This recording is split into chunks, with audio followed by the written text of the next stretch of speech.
Hello students, how are you? Myself doctor M S Khan. Revision class में हम सब हाजिर हैं और बात कर रहे हैं फिज़िक्स की, जो इस बार सीबीएसई बोर्ड फर्स्ट टर्म में लेने जा रही है जो पेपर, उसकी तैयारी हम लोग इस रिवीजन कोर्स के रूप में कर रहे हैं। पिछले लेक्चर्स में हमने आपको इलेक्ट्रोस्टैट से स्टार्ट किया था और हम लोग आज भी इलेक्ट्रोस्टैट चैप्टर पे ही बात करेंगे। कोशिश कर रहे हैं कि फटाफट तरीके से आपको जो फर्स्ट टर्म का सिलेबस है उसको पूरा किया जाए। 10 डेज़ का ये कोर्स है। कल हम लोगों ने पढ़ा था कि चार्ज क्या है, उसकी प्रॉपर्टी क्या है, इलेक्ट्रिक फील्ड क्या है, इलेक्ट्रोस्टैटिक फोर्स की भी बात मैंने किया था। तो इन सब के बारे में पिछली क्लास में पढ़ चुके हैं, आप वीडियो को देखिएगा। और आज जो बात करने वाले हैं वो है इलेक्ट्रिक डायपोल और डायपोल मोमेंट की। इसके आगे जो टॉपिक है उस पर बात करेंगे स्टूडेंट्स। तो चलिए स्टार्ट करते हैं। Electric dipole and dipole moment. Dear students, electric dipole एक ऐसे सिस्टम को कहते हैं जहाँ पे 2 equal and opposite charges small distance पे हो, तो वो इलेक्ट्रिक डायपोल कहलाता है। और इलेक्ट्रिक डायपोल मोमेंट की बात करेंगे तो product of either charges and the distance between 2 given charges of electric dipole is called, हम लोग इलेक्ट्रिक डायपोल मोमेंट कहेंगे। यानी यहाँ पर हम लोग देख रहे हैं कि एक ऐसा सिस्टम है जहाँ पे एक प्लस क्यू और उतना ही मैग्नीट्यूड का minus Q charge 2a distance पे रखा है, तो ये एक इलेक्ट्रिक डायपोल कहलाया। इलेक्ट्रिक डायपोल का टोटल जो चार्ज है स्टूडेंट वो हमेशा 0 होता है। इसकी बात अगर हम लोग करें इलेक्ट्रिक डायपोल मोमेंट की, तो ये एक इलेक्ट्रिक डायपोल है और इसका डायपोल मोमेंट निकालना हो तो वो P = Q × 2a से, यानी product of either charges and distance between 2 given charges जो 2a के रूप में है, उसके प्रोडक्ट को इलेक्ट्रिक डायपोल मोमेंट कहा जा रहा है। इलेक्ट्रिक डायपोल मोमेंट वेक्टर है और इसका डायरेक्शन हमेशा -q से +q के तरफ होता है। तो P का डायरेक्शन -q से +q की ओर होगा। इलेक्ट्रिक हम लोग आगे जो पढ़ेंगे वो होगा electric field due to electric dipole. तो स्टूडेंट्स, आपको पता है कि इलेक्ट्रिक फील्ड इलेक्ट्रिक डायपोल से हम लोग फाइंड आउट करते हैं 2 तरीके से, एक एक्सियल लाइन पे और दूसरा इक्वेटोरियल लाइन पे। तो जो बोर्ड के रूप में क्वेश्चंस पूछा जाएगा वो एक्सियल और इक्वेटोरियल लाइंस पे ही सवाल पूछे जाएंगे। तो electric field due to electric dipole, हम लोग यहाँ पर एक टॉपिक जो है फटाफट जो है उसको समझने की कोशिश करेंगे कि electric field due to electric dipole. तो इलेक्ट्रिक डायपोल की बात करेंगे और हम लोगों ने पढ़ा है कि इलेक्ट्रिक डायपोल क्या होता है। इलेक्ट्रिक फील्ड जो है इलेक्ट्रिक डायपोल से फाइंड आउट करेंगे 2 पॉइंट पे, एक एक्सियल लाइन पे उस इलेक्ट्रिक डायपोल के और दूसरा जो है इक्वेटोरियल लाइन पे। एक्सियल लाइन कहते हैं यहाँ पर। अब आप देखिए, पहला एक्सियल लाइन, ये एक +q चार्ज है, ये -q चार्ज है और इसके बीच का डिस्टेंस 2a है। इसके सेंटर से जो डिस्टेंस है जहाँ पे हम लोग एक्सियल लाइन कह रहे हैं वो P पॉइंट अगर है, और P पॉइंट का जो डिस्टेंस है इस इलेक्ट्रिक डायपोल के मिड पॉइंट से वो r है। और हम लोग जो इलेक्ट्रिक डायपोल मोमेंट के रूप में इलेक्ट्रिक फील्ड फाइंड आउट करेंगे वो P पॉइंट पे, जो कि इस इलेक्ट्रिक डायपोल के क्या है, एक्सियल लाइन कहला रहा है, उसके एक्सिस पर है। तो इस जगह पर जो इलेक्ट्रिक फील्ड होगा वो यहाँ पर होगा 2kP/r3। याद रखिएगा स्टूडेंट कि electric field due to electric dipole on its axial line = 2kP/r3। P यहाँ पर इलेक्ट्रिक डायपोल मोमेंट है। उसी तरह से हम लोग यहाँ पर इक्वेटोरियल लाइन पे अगर निकालते हैं, इक्वेटोरियल लाइन पे अगर हम लोग देखेंगे तो यही इलेक्ट्रिक डायपोल में अगर समझाना चाहें, क्योंकि टाइम कम है और इसके साथ हम लोग जल्दी से सारा कवर करना है, तो यहाँ पर इक्वेटोरियल कहने का मतलब हुआ कि उस इलेक्ट्रिक डायपोल के परपेंडिकुलर जो है कोई पॉइंट ले लेंगे और वहाँ पर जो है इलेक्ट्रिक फील्ड इस इलेक्ट्रिक डायपोल से फाइंड आउट करेंगे। तो यहाँ पर जो इलेक्ट्रिक फील्ड फाइंड आउट होगा, मान लो E' कह देते हैं, और या फिर आप इसको एक्सियल कह रहे हैं तो इसको आप इक्वेटोरियल कह दीजिए। इक्वेटोरियल यहाँ पर जो होगा वो kP/r3 होगा। इक्वेटोरियल लाइन पर जो इलेक्ट्रिक फील्ड है वो है kP/r3 और ये इक्वेटोरियल है। एक्सियल लाइन पे जो इलेक्ट्रिक फील्ड है इलेक्ट्रिक डायपोल से जो बन रहा है वो है 2kp/r3। देखने को क्या मिल रहा है स्टूडेंट्स कि एक्सियल लाइन पर जो इलेक्ट्रिक फील्ड है वो दुगना है, डबल है, 2 टाइम्स है इलेक्ट्रिक फील्ड जो इक्वेटोरियल लाइन पे इलेक्ट्रिक डायपोल से बन रहा है और जो ऑब्टेन हो रहा है। तो हम कह सकते हैं कि E axial is equal to 2 equatorial या E equatorial is equal to E axial by 2, यानी हाफ हो जाएगा। तो हम समझ गए यहाँ पर कि इलेक्ट्रिक फील्ड जो है इलेक्ट्रिक डायपोल से एक्सियल लाइन पे क्या होगा, इक्वेटोरियल लाइन पे क्या होगा। फिर से एक बार जल्दी से रिवाइज करें कि इस इलेक्ट्रिक डायपोल के एक्सियल लाइन पे जो होगा वो 2kp/r3 होगा। P यहाँ पर इलेक्ट्रिक डायपोल मोमेंट है। इक्वेटोरियल लाइन पे अगर हम देखें तो ये इस इलेक्ट्रिक डायपोल के परपेंडिकुलर P पॉइंट है और इस P पॉइंट पे जो इक्वेटोरियल लाइन पर है वो P पॉइंट पर इलेक्ट्रिक फील्ड जो होगा इस इलेक्ट्रिक डायपोल से वो होगा kp/r3। देखने को मिल रहा है यहाँ पे कि एक्सियल लाइन पे जो इलेक्ट्रिक फील्ड है इलेक्ट्रिक डायपोल से वो डबल है इक्वेटोरियल लाइन पे जो इलेक्ट्रिक फील्ड है। तो यहाँ पर एक चीज़ यहाँ समझ में आ गया कि इलेक्ट्रिक फील्ड का जो मैग्नीट्यूड होगा एक्सियल और इक्वेटोरियल लाइन पे वो इस तरह से बना हुआ है और इस तरह से यहाँ पर डेवलप करता है। ऑब्जेक्टिव सवाल में ये देखने को मिल जाएगा स्टूडेंट्स कि अगर हम देखें कि electric field at point on axial line due to electric dipole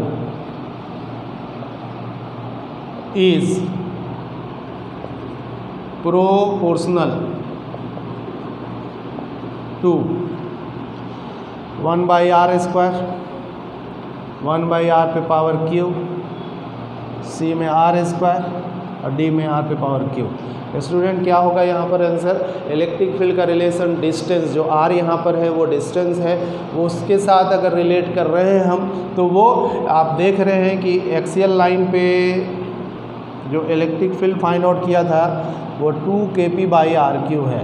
ये क्या है, इसके बारे में कुछ नहीं कह रहा है, r के रूप में पूछ रहा है कि इलेक्ट्रिक फील्ड का क्या रिलेशन है। तो इलेक्ट्रिक फील्ड एक्सियल या इक्वेटोरियल भी अगर पूछता तो वो इन्वर्सली प्रोपोर्शनल है 1/r³ के। तो यहाँ पर जो दिख रहा है वो यहाँ r³ है और ये वाला ऑप्शन आपका सही दिखेगा। तो r³ जो है इस रूप में इलेक्ट्रिक फील्ड का रिलेशन है और इलेक्ट्रिक फील्ड r³ के इन्वर्सली प्रोपोर्शनल यहाँ पर मिल जा रहा है। अगर रिवाइज करें आप electric field due two point charge, अगर ये पॉइंट चार्ज है और इससे इलेक्ट्रिक फील्ड अगर इस P पॉइंट पे निकालते हैं, अगर यहाँ पे चार्ज Q कह दिया जाए तो यहाँ पे kq/r²। इलेक्ट्रिक फील्ड एट पॉइंट P at a distance r from a point charge Q is equal to kq/r²। यानी जो इलेक्ट्रिक फील्ड यहाँ पॉइंट चार्ज से है उसका रिलेशन डिस्टेंस के साथ r² है, लेकिन अगर इलेक्ट्रिक डायपोल रहता तो इलेक्ट्रिक डायपोल का रिलेशन r जो डिस्टेंस है वो r³ के रूप में है। तो इन दोनों में फ़र्क जो दिख रहा है कि पॉइंट चार्ज से इलेक्ट्रिक फील्ड का रिलेशन उस पॉइंट ऑफ जो डिस्टेंस है उस डिस्टेंस के साथ यहाँ इन्वर्सली प्रोपोर्शनल टू r² है, और अगर इलेक्ट्रिक डायपोल है और इलेक्ट्रिक डायपोल से इलेक्ट्रिक फील्ड फाइंड आउट कर रहे हैं किसी पॉइंट पे एक्सियल हो या इक्वेटोरियल, तो वहाँ पर जो डिस्टेंस है r वो इलेक्ट्रिक फील्ड उस r³ का इन्वर्सली प्रोपोर्शनल है। क्लियर है स्टूडेंट्स? आगे बढ़ते हैं, कुछ और टॉपिक है जो जल्दी जल्दी रिवाइज कर लें और वो यहाँ पर है इलेक्ट्रिक फील्ड में टॉर्क को फाइंड आउट करना। तो लिखेंगे torque on electric dipole in electric field. Suppose करो स्टूडेंट कि यहाँ पर यूनिफॉर्म इलेक्ट्रिक फील्ड है और इस यूनिफॉर्म इलेक्ट्रिक फील्ड में एक इलेक्ट्रिक डायपोल को रखा गया, इस पे -q है और यहाँ पे +q है। तो +q पे जो चार्ज है यहाँ पे उसके ऊपर जो फोर्स इलेक्ट्रिक फील्ड से लग रहा है वो है यहाँ पर QE, और माइनस चार्ज पे जो इलेक्ट्रिक फील्ड से फोर्स लग रहा है वो है -QE। तो टोटल जो फोर्स है इलेक्ट्रिक डायपोल के ऊपर जो लीनियर फोर्स की बात करेंगे वो यहाँ पर 0 होगा।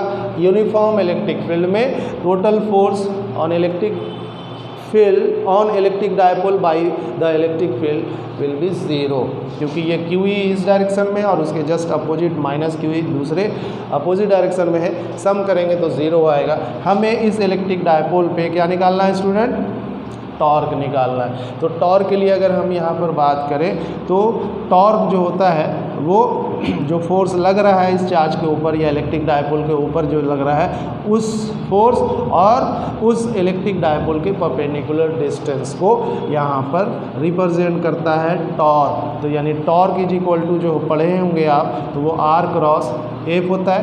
R जो है वो परपेंडिकुलर डिस्टेंस है, वो ये है यहाँ पर, और यहाँ से यहाँ तक का जो डिस्टेंस है इलेक्ट्रिक डायपोल का वो 2a है। तो R को हम 2a के रेस्पेक्ट में अगर लिखें तो ये मान लिया थीटा है। थीटा जो एंगल है वो यहाँ पर इलेक्ट्रिक डायपोल मोमेंट P और इलेक्ट्रिक फील्ड के डायरेक्शन के बीच का एंगल है थीटा। तो हम जब थीटा को यहाँ पर शो कर रहे हैं तो R जो यहाँ पर है उस R को अगर हम लिखना चाहेंगे तो होगा 2a। ध्यान दीजिएगा स्टूडेंट, इस हाइपोटेनस को इसके ऊपर लाते हैं तो P/H है, इसका मतलब साइन होगा तो 2a साइन थीटा, और इंटू फोर्स की जगह पर आप QE लिख सकते हैं तो QE, तो 2a sine theta into QE को आप ऐसे लिख सकते हैं Q इंटू 2a और E sine theta. Q into 2a को P लिख सकते हैं और E की जगह पर E है तो PE साइन थीटा। याद रखिएगा कि टॉर्क निकालना है किसी इलेक्ट्रिक डायपोल पे जो इलेक्ट्रिक फील्ड में रखा हुआ है, यूनिफॉर्म इलेक्ट्रिक फील्ड में रखा हुआ है, तो उसके लिए जो फार्मूला है वो है PE साइन थीटा। टॉर्क एक वेक्टर है तो टॉर्क के लिए हम यहाँ पर P भी वेक्टर है और E जो है वो वेक्टर है। तो किसी इलेक्ट्रिक डायपोल पे लगने वाला जो टॉर्क है वो P क्रॉस E के रूप में दिखेगा। थीटा का वैल्यू अगर 0 ले लेंगे स्टूडेंट तो टॉर्क का वैल्यू 0 होगा। थीटा का वैल्यू मैक्सिमम अगर फाइंड आउट करना है तो वो 90 डिग्री पर, और वो आपका दिख जाएगा PE साइन 90 और साइन 90 का वैल्यू 1 होता है। तो यहाँ पर ये मैक्सिमम होगा टॉर्क, और वो कितने डिग्री पर होगा 90 डिग्री पर। यानी इलेक्ट्रिक डायपोल को अगर आप इलेक्ट्रिक फील्ड के परपेंडिकुलर रखेंगे तो उस पर मैक्सिमम टॉर्क लगेगा, और अगर पैरेलल रखेंगे इलेक्ट्रिक डायपोल को इलेक्ट्रिक फील्ड के तो वहाँ पर टॉर्क 0 होगा। टॉर्क का काम है इलेक्ट्रिक डायपोल को रोटेट करना, यानी जिस डायरेक्शन में आप रखे हैं वो इस तरह से आपने रखा है इलेक्ट्रिक डायपोल को इलेक्ट्रिक फील्ड में, ये टॉर्क क्या करेगा उस इलेक्ट्रिक डायपोल को इलेक्ट्रिक फील्ड के डायरेक्शन में लाने की कोशिश करेगा। अब जितना एंगल पे आप रखेंगे उतना ज़्यादा उसके ऊपर टॉर्क लगेगा। तो जैसे जैसे एंगल बढ़ाइएगा इलेक्ट्रिक डायपोल का इलेक्ट्रिक फील्ड से, वैसे वैसे टॉर्क का भी वैल्यू बढ़ेगा। क्लियर है स्टूडेंट? तो किसी इलेक्ट्रिक डायपोल को इलेक्ट्रिक फील्ड में अगर किस इलेक्ट्रिक फील्ड के डायरेक्शन में थीटा एंगल पे रखते हैं तो उस पे लगने वाला जो टॉर्क है वो PE साइन थीटा या P क्रॉस E होता है। ऑब्जेक्टिव में यही सवाल पूछ सकता है कि इलेक्ट्रिक डायपोल को यूनिफॉर्म इलेक्ट्रिक फील्ड में रखते हैं तो एक्सप्रेशन जो टॉर्क का होगा वो क्या होगा, P क्रॉस E होगा, P डॉट E होगा, या और भी किसी दूसरे फॉर्म में भी दिया रहता है। तो टॉर्क जो है मैक्सिमम P और वो 90 डिग्री पर यानी perpendicular electric dipole electric field के, और 0 जब ये इलेक्ट्रिक डायपोल पैरेलल हो इलेक्ट्रिक फील्ड के। तो torque is equal to PE sine theta. याद रखें टॉर्क एक वेक्टर है और इस वेक्टर का जो डायरेक्शन होगा P और E दोनों के ऊपर हमेशा परपेंडिकुलर होता है, यानी टॉर्क का जो डायरेक्शन होगा वो इलेक्ट्रिक डायपोल और इलेक्ट्रिक फील्ड दोनों की क्या होगा, परपेंडिकुलर होगा। ये आपका इलेक्ट्रिक फील्ड था ये जो है आपका इलेक्ट्रिक डायपोल मोमेंट का डायरेक्शन है। तो इन दोनों के ऊपर, दोनों के बीच का एंगल थीटा था, तो इन दोनों के बीच के ऊपर परपेंडिकुलर जो डायरेक्शन होगा वो होगा टॉर्क का, और टॉर्क इज इक्वल टू आपने पढ़ा है P cross E। Uniform electric field में अगर आप किसी इलेक्ट्रिक डायपोल को रखेंगे तो उसके ऊपर लगने वाला जो टॉर्क है वो P क्रॉस E है। इस यूनिफॉर्म इलेक्ट्रिक फील्ड में अगर आप टोटल फोर्स की बात करें कि इलेक्ट्रिक डायपोल पे टोटल जो फोर्स लग रहा है, इधर में पॉजिटिव की हुई है और इधर में माइनस की हुई है, तो रिजल्टेंट फोर्स वो क्या होगा, 0 होगा। तो यूनिफॉर्म इलेक्ट्रिक फील्ड में फोर्स 0 होगा। टॉर्क यहाँ पर P क्रॉस E के रूप में है। और एक चीज़ यहाँ पे ध्यान रखेंगे कि जब किसी इलेक्ट्रिक डायपोल को नॉन यूनिफॉर्म इलेक्ट्रिक फील्ड यानी यूनिफॉर्म नहीं है अगर इलेक्ट्रिक फील्ड, तो वहाँ पर फोर्स ज़ीरो नहीं होगा। टॉर्क का एक्सप्रेशन जो होगा वो P क्रॉस E के रूप में होगा, लेकिन फोर्स जो यहाँ पर होगा वो नॉन ज़ीरो होगा। और ज़ीरो अगर हम देख रहे हैं तो वो यूनिफॉर्म इलेक्ट्रिक फील्ड में जब डायपोल को रखेंगे तब उस पर लगने वाला रिजल्टेंट फोर्स ज़ीरो होगा। लेकिन नॉन यूनिफॉर्म में जब रहता है इलेक्ट्रिक डायपोल, इलेक्ट्रिक फील्ड के नॉन यूनिफॉर्म में रहेगा तो वहाँ पर फोर्स भी ज़ीरो नहीं होगा। ज़ीरो कंडीशन कब है? जब इस इलेक्ट्रिक डायपोल को यूनिफॉर्म इलेक्ट्रिक फील्ड में रखेंगे। उम्मीद है आप स्टूडेंट समझ गए कि यहाँ पर टॉर्क क्या है, इस इलेक्ट्रिक डायपोल के ऊपर क्या लगता है। कुछ चीज़ें हैं जिसको आप यहाँ पर समझेंगे। देखते हैं फोर्स बाय इलेक्ट्रिक फील्ड। जो फोर्स लग रहा है इलेक्ट्रिक फील्ड से उसे इलेक्ट्रोस्टैटिक फोर्स कहते हैं। तो सपोज करो यहाँ पर कि ये आपका यूनिफॉर्म इलेक्ट्रिक फील्ड है और उसका मैग्नीट्यूड E दिखा रहा है। इसमें एक चार्ज पार्टिकल को रखा गया है। अगर पॉजिटिव है तो इस पे लगने वाला जो फोर्स है वो भी इसी डायरेक्शन में होगा। तो force on Q in electric field या बाई इलेक्ट्रिक फील्ड जो होगा वो F is equal to QE होगा। किस डायरेक्शन में होगा?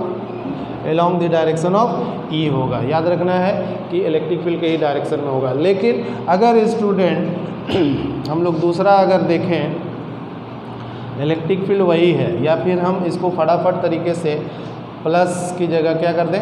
माइनस कर दें। तो जब माइनस करेंगे इलेक्ट्रिक फील्ड का वही डायरेक्शन है तो फोर्स का डायरेक्शन जो होगा वो बदल जाएगा और वो यहाँ पर माइनस की हुई इस पहले जो लग रहा था उसके अपोजिट होगा।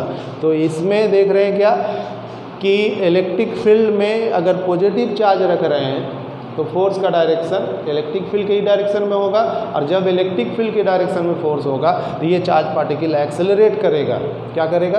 एक्सेलरेट करेगा, उसकी स्पीड बढ़ेगा। लेकिन जब नेगेटिव चार्ज इलेक्ट्रिक फील्ड में रखेंगे तो उस पर लग रहा है जो इलेक्ट्रोस्टैटिक फोर्स QE के रूप में वो उस चार्ज उस इलेक्ट्रिक फील्ड के अपोजिट डायरेक्शन में, इसीलिए यहाँ पर ये चार्ज पार्टिकल डीसेलरेट करेगा। क्या करेगा?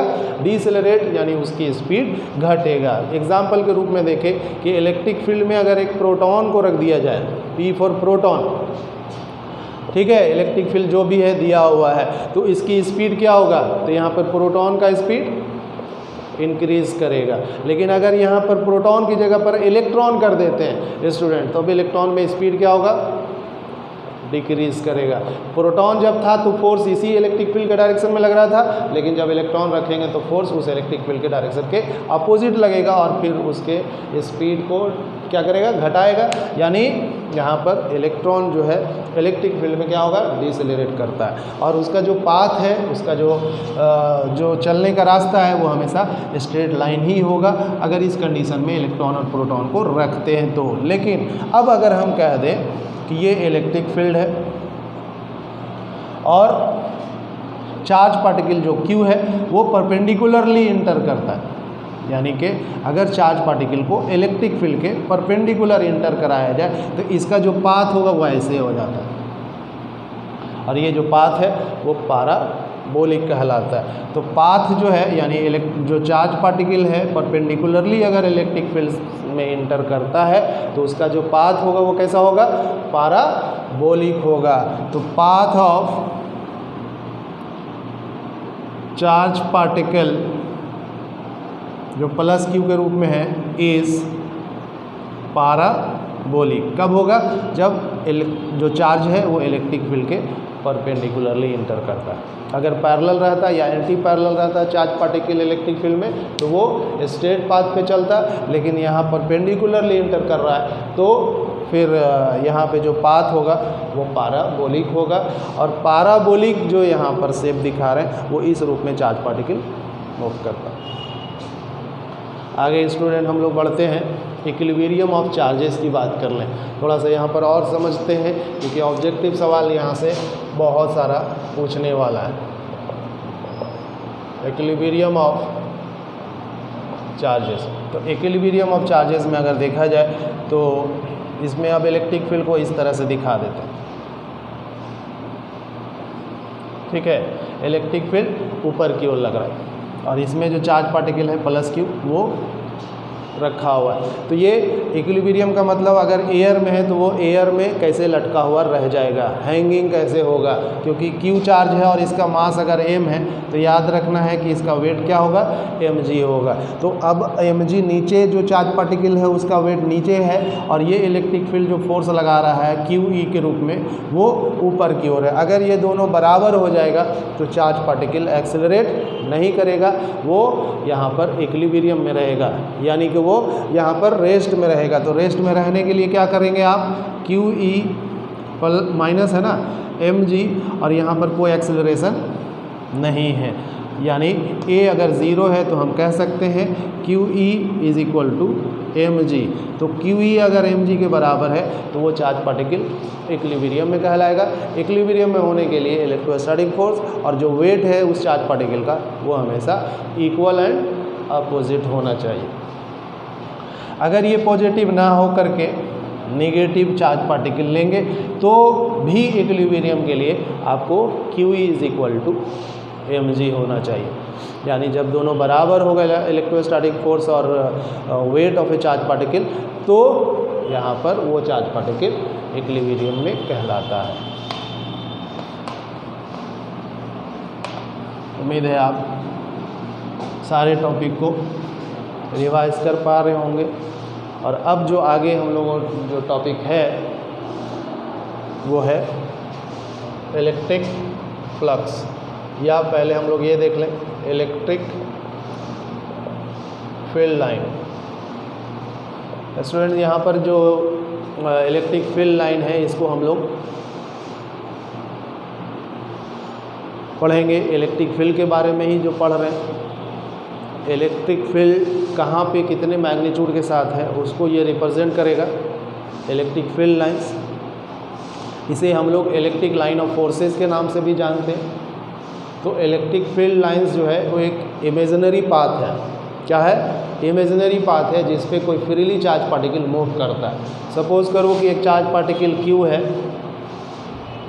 और ये मूव कर रहा है, तो जिस पाथ पे मूव कर रहा है उसी को हम लोग इलेक्ट्रिक फील्ड लाइन कहते हैं। ये जो इलेक्ट्रिक फील्ड लाइन है वो एक इमेजिनरी पाथ है और किसी पॉजिटिव चार्ज के लिए इसका जो इमेजिनरी पाथ होगा वो इन्फिनिटी तक जाएगा। नेगेटिव चार्ज पार्टिकल है उसका जो डायरेक्शन होगा इन्फिनिटी से वो इस रूप में होगा। ठीक है, तो पॉजिटिव चार्ज के लिए electric field line away from the positive charge जो कि परपेंडिकुलर है उस चार्ज पार्टिकल के सरफेस पर, और नेगेटिव चार्ज पार्टिकल का जो इलेक्ट्रिक फील्ड लाइंस होगा वो डायरेक्टेड होगा परपेंडिकुलरली इनवर्ड, यानी नेगेटिव की ओर होगा। अगर दोनों एक साथ है, यानी एक इलेक्ट्रिक डायपोल दिखा देते हैं +Q और यहाँ -Q, तो यहाँ से निकल रहा है जाएगा कहाँ, नेगेटिव की ओर। तो इस तरह से यहाँ पर सरफेस जो दिख रहा है वो एक क्लोज दिख रहा है, यानी इलेक्ट्रिक फील्ड लाइंस जो ओरिजिनेट होगा वो पॉजिटिव चार्ज से और टर्मिनेट जो होगा वो negative charge. Electric field lines की ये प्रॉपर्टी है। आगे हम लोग देखेंगे कि इलेक्ट्रिक फील्ड लाइंस हमेशा सरफेस के परपेंडिकुलर होता है, और ये बात ध्यान में रखेंगे कि इलेक्ट्रिक फील्ड लाइंस पर इलेक्ट्रिक फील्ड हमेशा टेंजेंशियली डायरेक्टेड होता है, यानी इलेक्ट्रिक फील्ड पर इलेक्ट्रिक फील्ड लाइंस हमेशा टेंजेंट होता है। जैसे सपोज करो कि ये एक इलेक्ट्रिक फील्ड लाइंस है और इसके ऊपर हम एक टेंजेंट ड्रॉ करते हैं, तो ये जो डायरेक्शन होगा वो इलेक्ट्रिक फील्ड का होगा। जहाँ पर जितना ज़्यादा इलेक्ट्रिक फील्ड लाइंस होगा वहाँ पे इलेक्ट्रिक फील्ड का स्ट्रेंथ मैक्सिमम होगा, यानी वहाँ पर इलेक्ट्रिक फील्ड स्ट्रॉन्ग होगा। तो इलेक्ट्रिक फील्ड कहाँ पे वीक है और कहाँ स्ट्रॉन्ग है, इसको जो रिप्रेजेंट कर रहा है उसे हम इलेक्ट्रिक फील्ड लाइंस कहते हैं। जहाँ पे इलेक्ट्रिक फील्ड लाइंस डेंस होगा, यानी ज़्यादा से ज़्यादा लाइंस पास करेगा, वहाँ पर इलेक्ट्रिक फील्ड स्ट्रॉन्ग होगा, और जहाँ पे ये इलेक्ट्रिक फील्ड लाइंस कम पास करेगा, मिनिमम होगा, तो वहाँ पर जो इलेक्ट्रिक फील्ड का स्ट्रेंथ होगा वो वीक होगा। और इस तरह से हम इलेक्ट्रिक फील्ड लाइन से इलेक्ट्रिक फील्ड के स्ट्रेंथ को मेजर करते हैं। आगे जो हम लोग बात कर रहेंगे वो होगा इलेक्ट्रिक फ्लक्स। इलेक्ट्रिक फ्लक्स जो है वो भी जुड़ा हुआ है इलेक्ट्रिक फील्ड लाइन से ही। और इलेक्ट्रिक फील्ड लाइंस में हमने पढ़ा है जो प्रॉपर्टी वो ये है कि ये हमेशा ओरिजिनेट होता है पॉजिटिव चार्ज से और टर्मिनेट होगा नेगेटिव चार्ज पार्टिकल पे। ये स्ट्रेट पाथ पे भी होगा देखने को मिलेगा या कर्व पाथ पे भी होगा। तीसरा, अगर हम बात करें कि टू इलेक्ट्रिक फील्ड लाइंस कभी भी इंटरसेक्ट नहीं करता है, सरफेस पे हमेशा इलेक्ट्रिक फील्ड लाइंस परपेंडिकुलर होता है और इलेक्ट्रिक फील्ड लाइंस के ऊपर एक टेंजेंट जो ड्रॉ करेंगे वो फील्ड इलेक्ट्रिक फील्ड का डायरेक्शन शो करेगा। ये चीज़ें आप समझ गए। इलेक्ट्रिक फ्लक्स की बात करते हैं। इलेक्ट्रिक फ्लक्स कहता है कि कोई सरफेस है तो इस सरफेस का जो फील्ड लाइन पास कर रहा है उसके नंबर को इलेक्ट्रिक फ्लक्स कहते हैं। तो number of electric field lines passing through the given surface perpendicularly is called electric flux. और इस इलेक्ट्रिक फ्लक्स को हम लोग फाइंड आउट जो करेंगे वो ये होगा कि यह वाला एक स्मॉल एलिमेंट है, इसका एरिया डी ए है। इस पूरे सरफेस का एरिया ए है, लेकिन इस स्मॉल एलिमेंट का जो एरिया है वो डी ए है और इलेक्ट्रिक फील्ड का सपोज करो कि डायरेक्शन इधर है। तो डी ए और इलेक्ट्रिक फील्ड के बीच अगर यहाँ पर थीटा दिखा दें या यहाँ पर भी आप थीटा दिखा सकते हैं तो इलेक्ट्रिक फ्लक्स ठीक है ओवर दिस सरफेस जो होगा उसको फाई से शो करते हैं और वो फाई को डी फाई करके क्योंकि स्मॉल एलिमेंट्स के लिए या स्मॉल सरफेस के लिए हम लोग निकाल रहे हैं तो वो होता है ई डी ए, यानी electric flux of this small surface is equal to D phi is equal to E dot D A. अगर हम इसको डी ए को इस पर लाएंगे तो डी ए कॉस थीटा, तो ई और डी ए को हम लोग क्या लिख सकते हैं डी ए कॉस थीटा, तो D phi is equal to E D A cos theta. अगर हम लोग इसको इंटीग्रेट कर दें तो D phi is equal to E D A cos theta, यानी ई ए कॉस थीटा के रूप में ले सकते हैं। अगर थीटा का वैल्यू 0 है तो यहाँ पर जो फाई होगा वो ई ए के रूप में होगा, यानी इलेक्ट्रिक फ्लक्स जो इक्वल होगा वो 0 डिग्री पर वो मैक्सिमम होगा और इक्वल होगा ई ए के। 0 कब होगा? जब इलेक्ट्रिक फील्ड इस स्मॉल सरफेस के परपेंडिकुलर और आउटवर्ड डायरेक्शन में होगा। क्लियर है? उम्मीद है आप समझ गए। तो फाई इज इक्वल टू ई ए। 0 अगर ये बात कर रहे हैं क्या कि थीटा अगर 0 है इसका मतलब है, थोड़ा सा ये समझते हुए चले क्योंकि यहाँ से ऑब्जेक्टिव सवाल पूछ देगा, तो हम कह सकते हैं कि E जो है वो पैरेलल है किसके? DA के, या E जो है वो परपेंडिकुलर है किसके? इस सरफेस के। याद रखना है E पैरेलल होगा DA के और E परपेंडिकुलर होगा जो गिवन सरफेस है उसके, तो यहाँ पर फाई इलेक्ट्रिक फ्लक्स EA के इक्वल होगा। ये एक स्केलर है और इसका जो यूनिट होगा आप यहाँ से फाइंड आउट कर सकते हैं। इलेक्ट्रिक फील्ड का होता है न्यूटन पर कूलम और एरिया का होता है एरिया का मीटर स्क्वायर, तो न्यूटन मीटर स्क्वायर पर कूलम जो है वो इसका SI यूनिट है। अगर डायमेंशन चाहते हैं क्योंकि न्यूमेरिकल्स या ऑब्जेक्टिव सवाल इसी टाइप से पूछता है, तो न्यूटन को हम फोर्स के रूप में ले तो MLT-2 और मीटर का L स्क्वायर और कूलम का AT। जल्दी से इसको सॉल्व करेंगे तो देखने को क्या मिल जाएगा? L³ T पे पावर -3 A पे पावर -1, यानी इलेक्ट्रिक फ्लक्स का डायमेंशनल फार्मूला स्टूडेंट जो होगा वो यहाँ पर देखने को मिल रहा है। M L पे पावर 3 T पे पावर -3 और एम्पियर A है तो A पे पावर -1 दिख रहा है। अगर हम बात कर लें कि थीटा का वैल्यू जो है वो यहाँ पर 90 डिग्री है, सपोज कर लेते हैं कि थीटा का वैल्यू 90 है। इसका मतलब क्या हो गया स्टूडेंट कि थीटा 90 का मतलब हुआ कि ये जो एरिया वेक्टर था स्मॉल एलिमेंट का वो dA इधर था, ये इलेक्ट्रिक फील्ड इधर है, यानी कि ये एक दूसरे पे क्या होगा, परपेंडिकुलर है। यानी कि आपका इलेक्ट्रिक फील्ड और एरिया वेक्टर दोनों एक दूसरे के परपेंडिकुलर है, और एरिया वेक्टर तो हमेशा इस सरफेस के परपेंडिकुलर होता ही होता है। इसका मतलब हुआ कि इलेक्ट्रिक फील्ड जो है वो पैरेलल है किसके, सरफेस के। तो जब इलेक्ट्रिक फील्ड पैरेलल हो सरफेस के या इलेक्ट्रिक फील्ड एरिया वेक्टर के परपेंडिकुलर हो तो यहाँ पर फ्लक्स ज़ीरो होगा।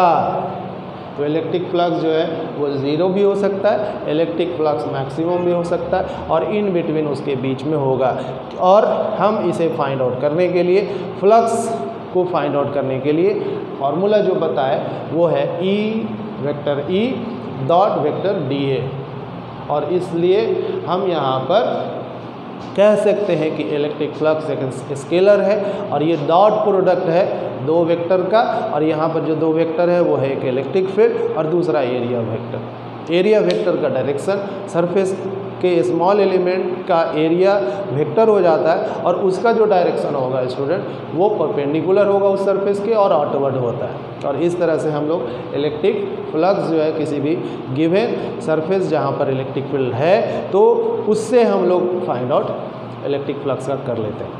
उम्मीद है आपको ये लेक्चर्स समझ में आया होगा।